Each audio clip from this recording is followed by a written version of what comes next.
CNN Radio, siempre del lado de la información.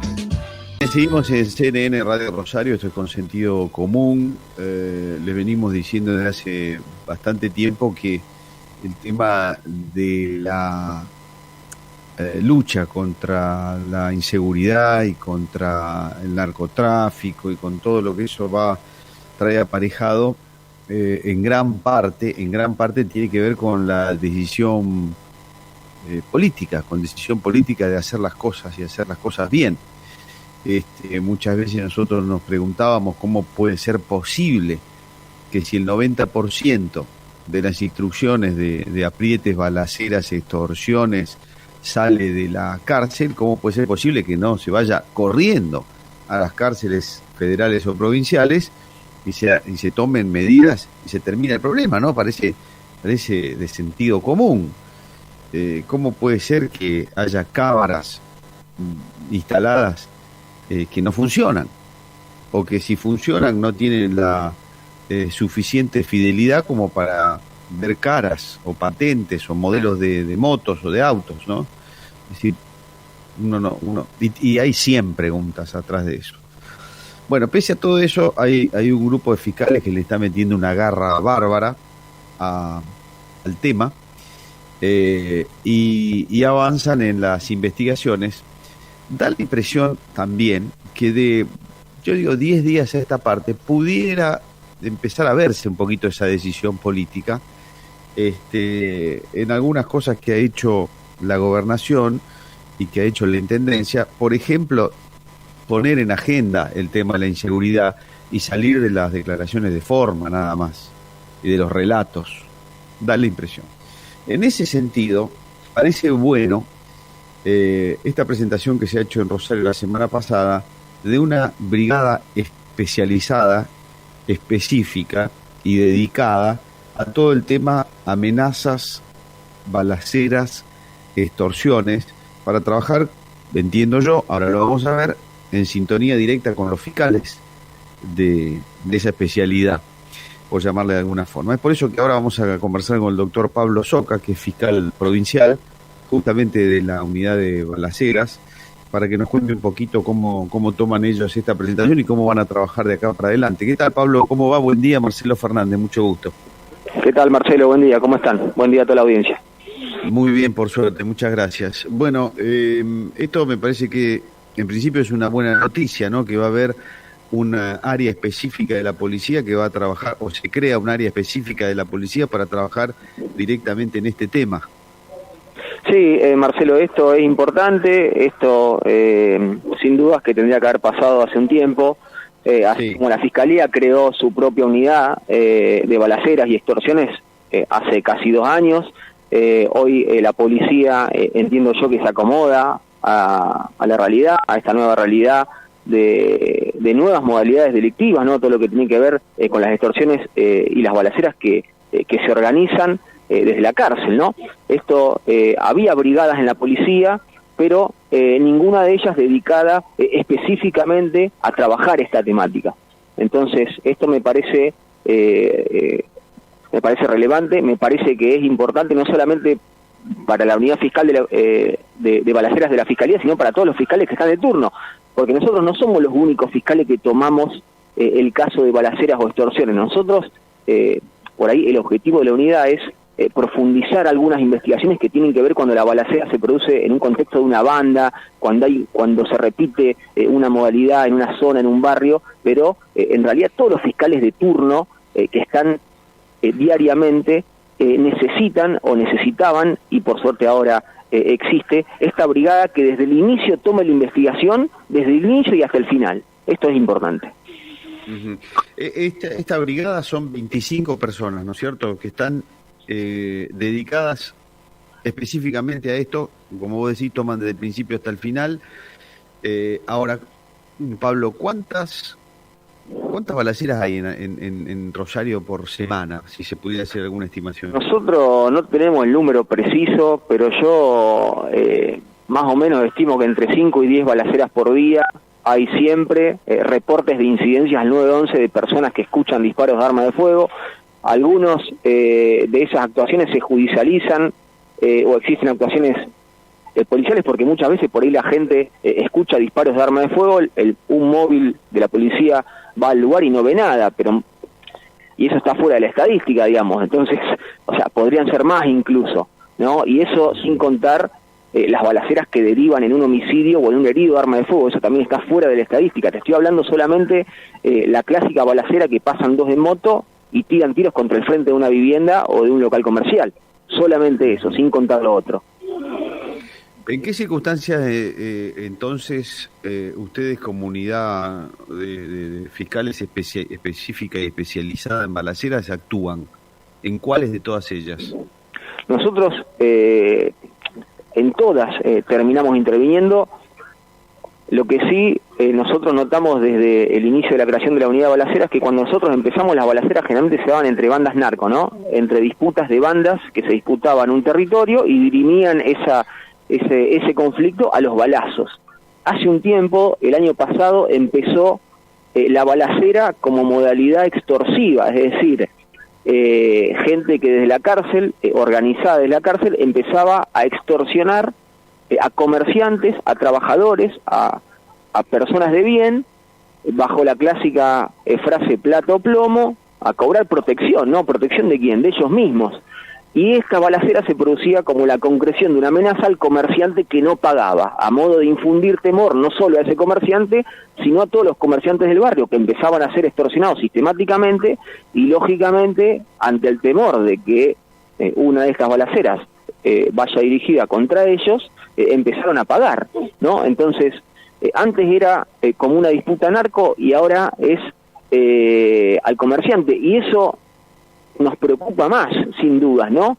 No digo que uno no tenga que darle importancia al conflicto narco que dirimen esos problemas a los balazos, porque muchas veces los coletazos de la balacera no son solamente contra los integrantes de la banda, sino contra vecinos inocentes que ligan esos balazos, ¿no? Pero bueno, ahora esto se empezó a ramificar al comerciante, al trabajador, y eso sin duda merece una mayor atención por parte nuestra, ¿no? Ahora, Pablo, el esfuerzo que ustedes hacen por tratar de descubrir a quien está atrás de todo esto, la fiscal Origot nos dijo aquí mismo que el 90% de la planificación de esta balacera sale de la cárcel.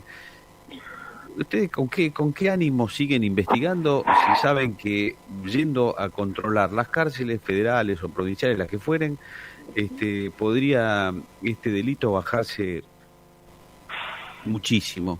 ¿Cómo es el día a día? Si otra balacera, o hay la cantidad que vos dijiste por semana o por día, si cuando vos sabés que el 90% sale de la cárcel, ¿cómo es esto? ¿No hay nadie que políticamente ataje esto para solucionarlo? Se hace difícil mantener el entusiasmo, ¿no? Porque uno ve que las investigaciones que nosotros hacemos, que muchas veces son exitosas y se traducen en detenciones, eso no impide que el problema siga existiendo, ¿no? Esto es una lucha, la pelea contra la criminalidad organizada es una guerra, ¿no? Y nosotros, los fiscales y la policía, en esta guerra peleamos con arco y flecha, Marcelo. Es así la cosa. Te iba a preguntar, por eso ustedes tienen elementos, tienen herramientas. Hay un tema que nosotros repetimos acá, yo quisiera que vos me lo confirmes o me lo desmientas, pero en Rosario no hay software suficiente o suficientemente actualizado como para revisar y abrir los teléfonos celulares, por ejemplo, que hoy me imagino yo, insisto, corregime si está mal lo que estoy diciendo, hoy es la clave para cualquier investigación, te debe dar el 80% del avance de una investigación, lo debes sacar de un teléfono.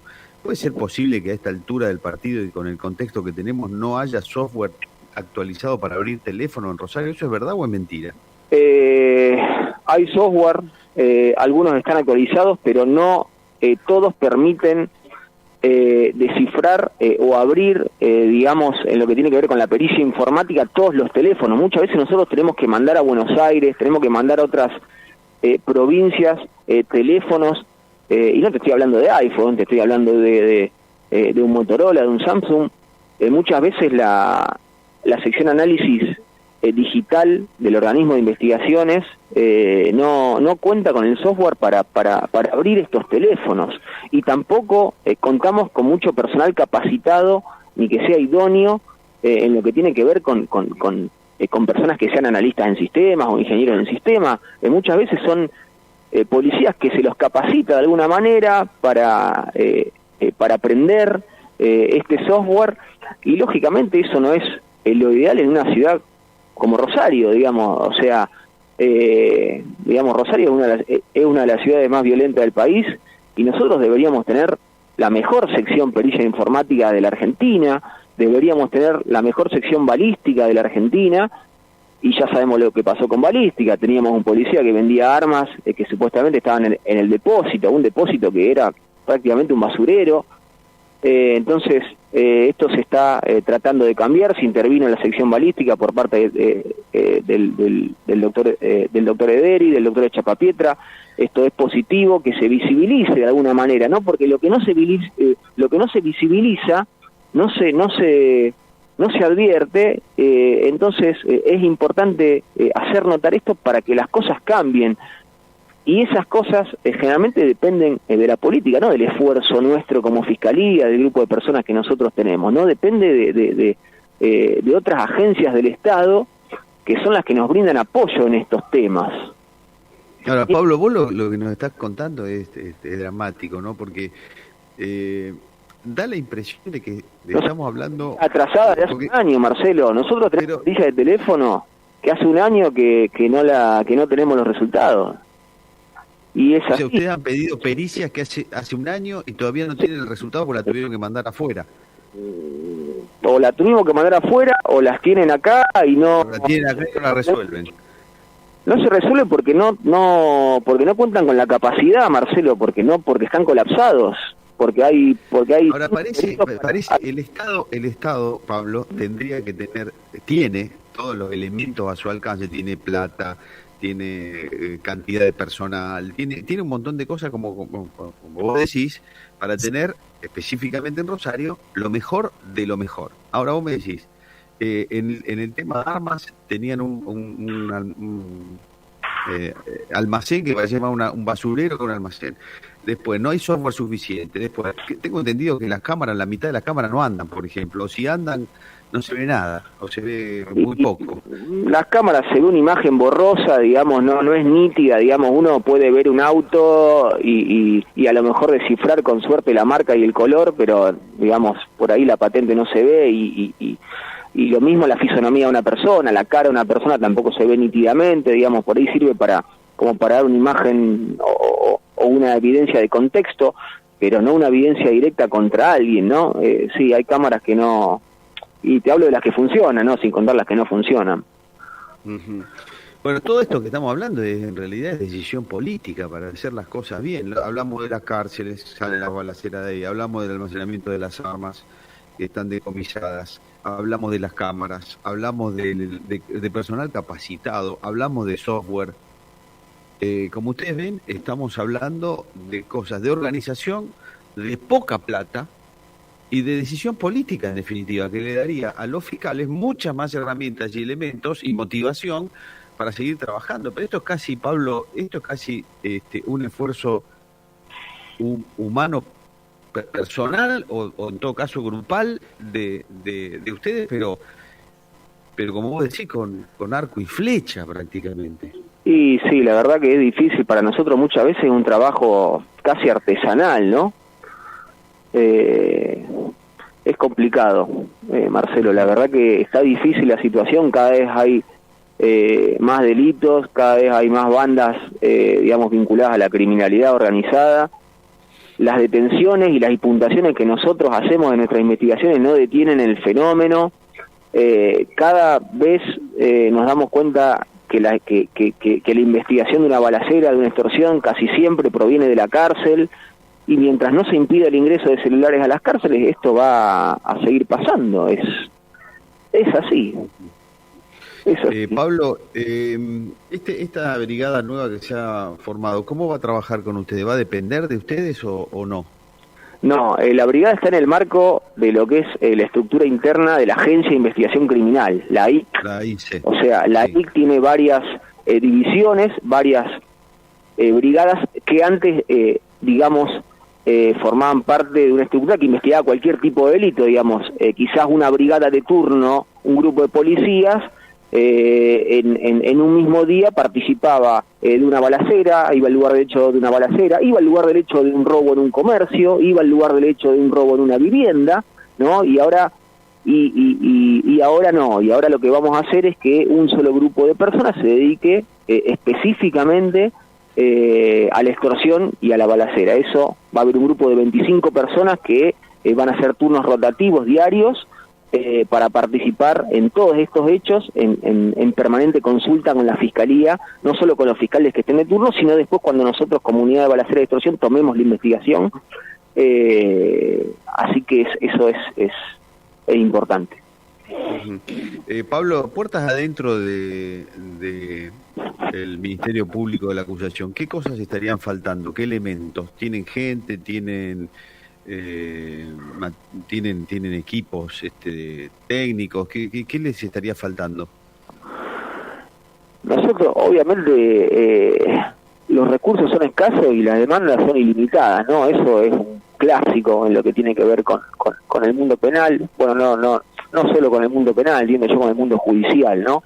O sea, nosotros obviamente que necesitaríamos más fiscales, más empleados, pero y voy a volver un poco en lo que decías vos. Si nosotros tuviéramos la ayuda por parte de la policía, o si la policía pudiera contar con estos elementos, con peritos idóneos, con analistas en sistemas, con software actualizados que permitan la apertura y el desbloqueo de cualquier tipo de teléfono, sería todo más fácil para nosotros. O sería fácil, sería menos engorroso, porque lo nuestro es una carrera permanente de ir superando obstáculos, ¿no?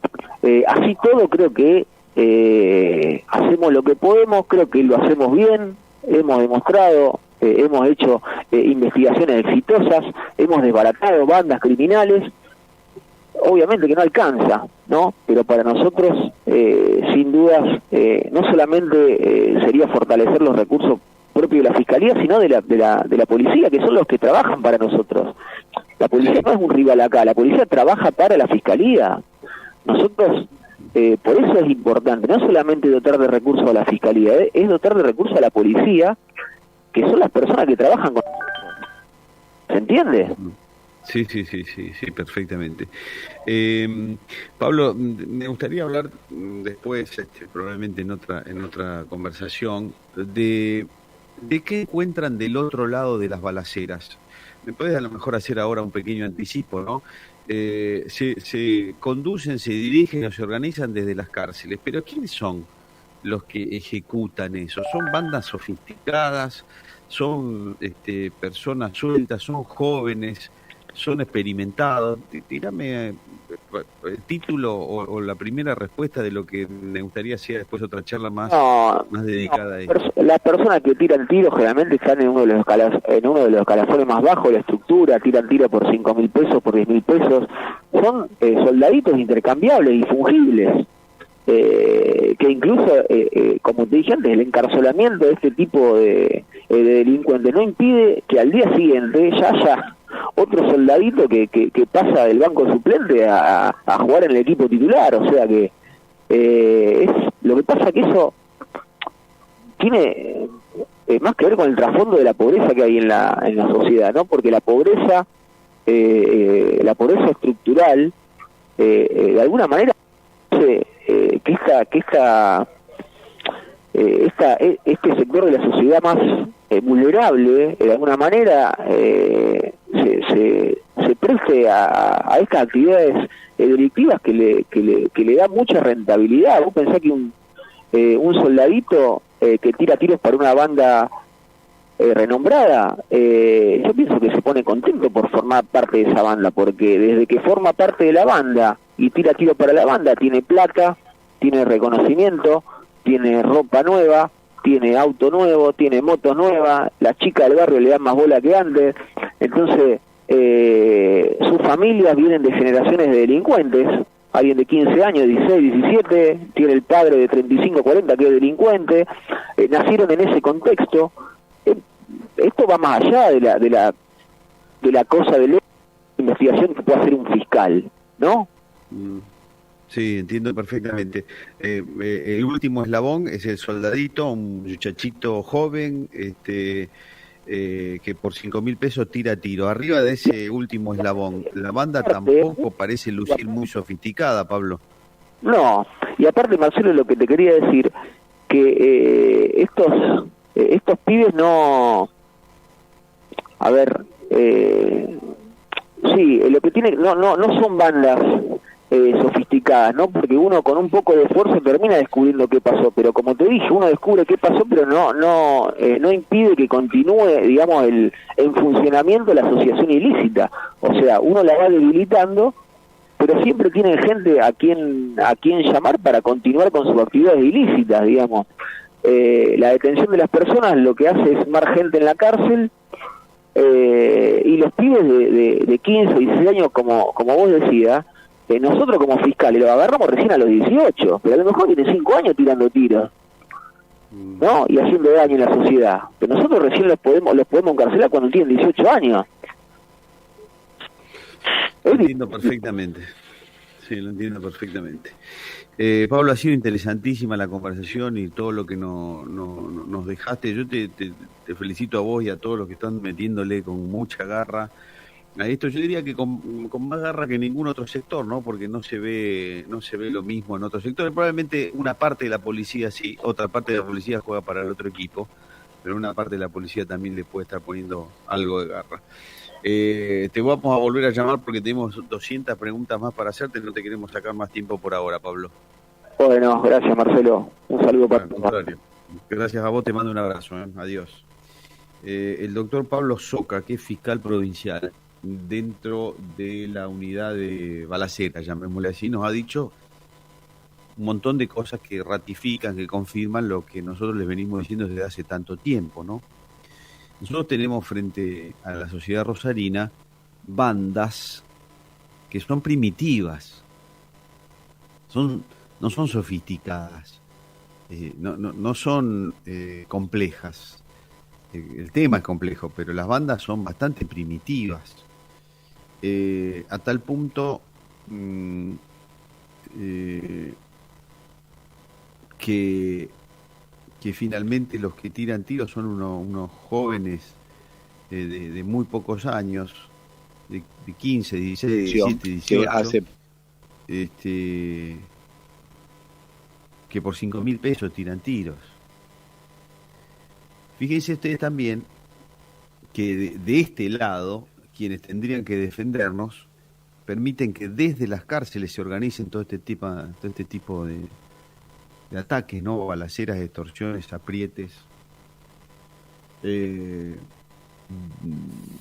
Parece una locura, ¿no? Y además parece una locura también que desde este lado, desde el Estado, no se le provea a quienes tienen que combatir contra esto ningún elemento, ni decisión política, ni apoyo político, pero tampoco herramientas técnicas. No les dan software para análisis de teléfonos que sean modernos, que sean nuevos, que sean potentes. No les dan buenas cámaras para poder investigar. No le dan recursos humanos especializados. Es decir, es un verdadero fracaso lo de este lado. De aquel lado tenemos bandas primitivas y de este lado tenemos una impericia, una berretada y una falta de decisión política absoluta. O sea, tomemos nota de estas cosas, porque después sale el ministro, el gobernador, el intendente, el secretario, el de la oposición, y salen a hacer declaraciones rimbombantes que son absolutamente huecas, que es puro humo, ¿no? Y nos quedamos con eso. Ahora, ¿qué hacen? Verdaderamente, ¿qué hacen para solucionar el problema? Hasta ahora nada. Hasta ahora no hacen absolutamente nada. Nada bueno. decir, en todo caso, van a hacer algunos movimientos que no tienen ningún resultado positivo. Che, ¿cuánto puede salir un software super ultra actualizado para abrir y leer teléfono? ¿Cuánto puede salir? ¿Es plata para el sector público, provincial, supongamos? No. La municipalidad no podría poner uno. Decir, che, mándenme acá los teléfonos, vamos a colaborar de esta manera. No es mi jurisdicción, pero pongo un laboratorio y compro el software. Digo, si queremos solucionar el problema. Las cámaras que se ponen, que tanta publicidad se hace, no sirven para nada, porque no andan o porque no se ve un corno. No se pueden poner buenas cámaras. No se pueden poner a policías bien pagos y bien entrenados y bien capacitados para armar unidades específicas. Claro que se puede. Pasa que son unos inútiles totales los que están hoy comandando del lado del Estado esta pelea.